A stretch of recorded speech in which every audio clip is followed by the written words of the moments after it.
जैसा कि पहले से ही कयास लगाए जा रहे थे कि आम आदमी पार्टी की राष्ट्रीय परिषद में प्रशांत भूषण और योगेंद्र यादव को बाहर निकाला जा सकता है, हुआ भी ठीक वही। गहमा-गहमी और नारेबाजी के बाद शुरू हुई बैठक में बहुमत के साथ प्रशांत भूषण, योगेंद्र यादव, अजीत झा और प्रोफेसर आनंद कुमार को राष्ट्रीय कार्यकारिणी से बाहर कर दिया। बैठक के शुरू में ही तनाव पार्टी के नेताओं में देखा जा रहा था। जैसे ही योगेंद्र यादव बैठक के लिए पहुंचे, केजरीवाल के समर्थकों ने उनका विरोध करना शुरू कर दिया। हालात ऐसे हो गए कि कुछ समय के लिए योगेंद्र वहीं धरने तक पर बैठ गए। उसके बाद राष्ट्रीय परिषद की बैठक शुरू हुई और 1 घंटे के बाद केजरीवाल बैठक से बाहर निकले। केजरीवाल के जाते ही बाहर मीडिया में खबर आई कि योगेंद्र यादव, प्रशांत भूषण और अजीत झा और प्रोफेसर आनंद कुमार को कार्यकारिणी से बाहर निकाल दिया गया है। तुरंत बाद ही योगेंद्र यादव और प्रशांत भूषण बैठक से बाहर निकले और उन्होंने आरोप लगाया कि अंदर मारपीट की गई है और उन लोगों को बाहर निकाले जाने की पटकथा केजरीवाल ने पहले ही लिख ली थी। इस राष्ट्रीय कार्यकारिणी की बैठक में लोकतंत्र की हत्या हुई है। गोपाल राय को 1 मिनट में चेयरमैन बना दिया गया, अगले दूसरे मिनट में प्रस्ताव पेश हो गया। हमने कहा कि इस प्रस्ताव पे चर्चा होनी चाहिए। गोपाल राय कान बंद करके बैठ गए, कहते मुझे लिख के भेजिए। और जब तक वो हम कह रहे थे कि हम लिखते हैं, इस बीच में वहाँ मनीष सिसोदिया खड़े होकर वोटिंग करवाने लग गए। अरविंद का जो स्टिंग आया, जिसमें वो कह रहे हैं कि इन लोगों को लात मार के बाहर निकाल दिया जाना चाहिए, उसी पूरी प्रक्रिया का आज षड्यंत्र इस नेशनल काउंसिल की मीटिंग में रचा गया।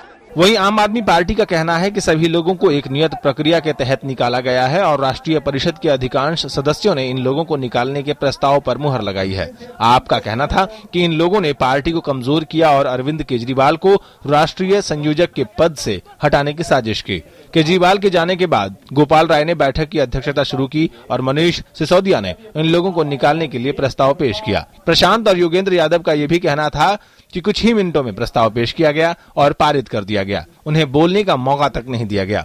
साथ ही बैठक में पार्टी के आंतरिक लोकपाल एडमिरल एम रामदास को भी नहीं बुलाया गया। हालांकि संजय सिंह ने इन सब आरोपों को सिरे से खारिज कर दिया। राष्ट्रीय परिषद ने सामूहिक रूप से कोई फैसला लिया है और 247 लोगों के सिग्नेचर हैं। 8 लोगों ने खिलाफ, वहाँ पे बैठे हुए लोगों ने उनके पक्ष में भी वोट दिया है। 8 लोगों ने दिल्ली की सत्ता पर दोबारा काबिज होने के बाद आम आदमी पार्टी को लेकर राष्ट्रीय स्तर पर एक बहस जरूर शुरू हुई थी कि शायद आम आदमी पार्टी कांग्रेस का विकल्प साबित हो सकती है।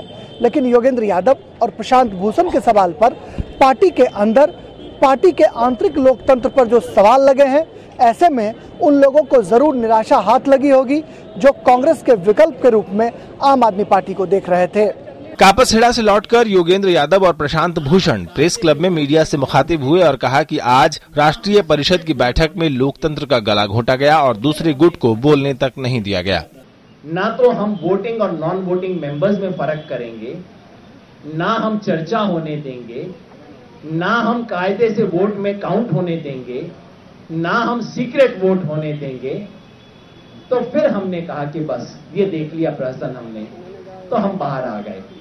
कहते हैं कि राजनीति में कुछ भी संभव है। ऐसा ही नजारा आम आदमी पार्टी में आजकल दिख रहा है।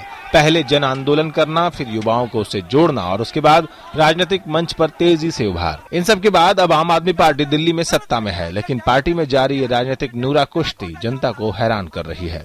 देश के राजनीतिक परिदृश्य में एक नए विकल्प के रूप में आम आदमी पार्टी का उदय हुआ, लेकिन जिस तरह से व्यक्तिवाद की लड़ाई पार्टी के मंच से निकलकर सड़कों पर आ रही है, उसने पूरी पार्टी के राजनीतिक चिंतन पर ही सवाल खड़े कर दिए हैं।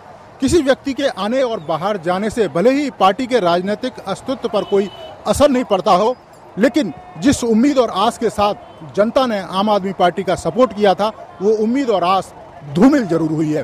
कैमरामैन विनय के साथ नीरज सिंह, डीडी न्यूज, दिल्ली।